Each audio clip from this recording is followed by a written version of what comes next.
సరే, ఏమాత్రం ఆలస్యం చేయకుండా నేరుగా మన టాపిక్లోకి వెళ్ళిపోదాం. అకస్మాత్తుగా వచ్చే కోపం దైనందిన జీవితంలో ఎదురయ్యే సాధారణ పరిస్థితుల పట్ల ఒక్కోసారి మనం ఎందుకు అంత తీవ్రంగా స్పందిస్తాం? దీని వెనక ఉన్న అసలు నిజమేంటో ఎప్పుడైనా గమనించామా? ఈరోజు మనం లోతుగా పరిశీలించబోయే అంశం ఇదే. ఒక చిన్న విషయం జరిగిన వెంటనే తీవ్రంగా అరిచేయడం, ఆ తర్వాత కాసేపటికి అసలు ఎందుకు అంతలా రియాక్ట్ అయ్యాము అని మనకు మనమే ఆశ్చర్యపోవడం. బహుశా మనందరికీ ఎప్పుడో ఒకప్పుడు ఎదురయ్యే అనుభవమే ఇది. అకస్మాత్తుగా వచ్చే ఈ కోపం వెనక మనం ఊహించని ఒక బలమైన కారణం దాగి ఉంది. ఇక్కడే అసలు ట్విస్ట్ ఉందన్నమాట.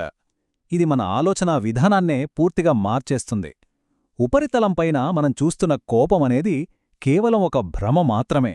అది లోపల జరుగుతున్న తీవ్రమైన మానసిక పోరాటాన్ని కప్పిపుచ్చే ఒక ముసుగు. అంటే ఇక్కడ అసలు శత్రువు కోపం కాదు, లోపల దాగి ఉన్న ఆందోళన, అదేనండి యాంగ్జైటీ. అసలు ఈ ఆందోళన అంటే ఏంటి? సింపుల్గా చెప్పాలంటే భవిష్యత్తు గురించి లేదా రేపు ఏమవుతుందో అనే భయం, ఒక రకమైన అస్థిరత. నెక్స్ట్ ఏంటి, ఏం జరుగుతుంది అనే ఈ వాట్ ఇఫ్ ప్రశ్నలు మనస్సును నిరంతరం తొలిచేస్తూ ఉన్నప్పుడు బ్రెయిన్ తీవ్రంగా అలసిపోతుంది. ఈ భయం, అనిశ్చితుల కలయికనే ఆందోళన అన్నమాట. ఇలా మెదడు అలిసిపోయినప్పుడు ఏం జరుగుతుంది? ఒకేసారి 100 ఆలోచనలు పరుగులు పెడతాయి. దీనివల్ల లోపల ఒక పెద్ద తుఫానే చెలరేగుతుంది. విపరీతమైన గందరగోళం, పెరుగుతున్న ఒత్తిడి, క్రమంగా మనలో సహనమనేది పూర్తిగా నశించిపోతుంది. మనసు ఎంతగా డిస్టర్బ్ అయ్యిందో చెప్పడానికి ఇవే ప్రధాన సంకేతాలు. ఇది అచ్చం మనింట్లో ఉండే ప్రెషర్ కుక్కర్ లాంటిదనమాట. లోపల వేడి పెరిగే కొద్దీ ఆవిరి బయటకు రావడానికి దారి వెతుక్కుంటుంది కదా. ఆందోళనతో ఉన్న మనసు కూడా అంతే. లోపల పెరుగుతున్న ఆ భావోద్వేగాల వేడి ఎప్పటికీ అలా ఉండిపోలేదు. ఆ ఒత్తిడి ఒక స్థాయికి చేరుకోగానే బ్లాస్ట్ అవడానికి రెడీ అవుతుంది. ఈ ప్రాసెస్ ఎంత లాజికల్గా ఉందో చూస్తే ఆశ్చర్యం వేస్తోంది. మొదటగా కంటికి కనిపించని భయాల వల్ల ఆందోళన మొదలవుతుంది. అది లోపల పేరుకుపోయి తట్టుకోలేనంత ఒత్తిడిగా మారుతుంది. చివరికి ఆ ఒత్తిడి కాస్త కోపం రూపంలో బయటకు తన్నుకొస్తుంది. అంటే మనం చూసే కోపం కేవలం ఫైనల్ స్టేజ్ మాత్రమే అన్నమాట. ఉదాహరణకు, ఎవరైనా ఇప్పటికే విపరీతమైన టెన్షన్లో ఉన్నారనుకోండి. పక్కన ఉన్నవాళ్లు చాలా క్యాజువల్గా ఒక చిన్న మాట అన్నా సరే అది వాళ్లకి ఒక పెద్ద సవాలులా అనిపిస్తుంది. అక్కడ ప్రాబ్లం ఎదుటివాళ్ల ప్రవర్తన కాదు, వాళ్ల లోపల అప్పటికే నిండిపోయున్న ఆందోళనే ఈ రియాక్షన్కి అసలు కారణం. మరి లోపల అసలేం జరుగుతుంటుంది? మనసు పూర్తిగా భయంతో నిండిపోయినప్పుడు బుద్ధి లేదా మేధస్సు మబ్బు కమ్మిపోయి ఏదీ స్పష్టంగా ఆలోచించలేకపోతోంది.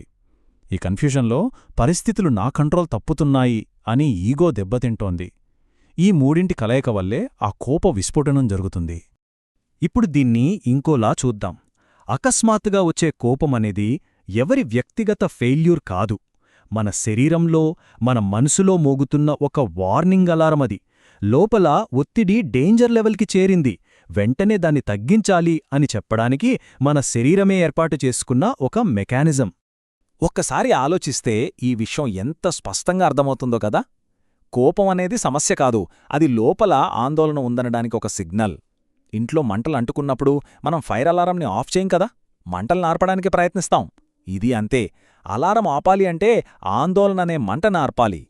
మరి ఈ ఆందోళనను తగ్గించి అంతర్గత శాంతిని పొందే పరిష్కారాలేంటో ఇప్పుడు తెలుసుకుందాం. ఆ హీట్ని తగ్గించి కోపాన్ని అదుపు చేయడానికి బెస్ట్ మార్గం డీప్ బ్రీతింగ్, అంటే లోతుగా శ్వాస తీసుకోవడం. దీనివల్ల మెదడుకు ఆక్సిజన్ అంది వెంటనే రిలాక్స్ అవుతుంది.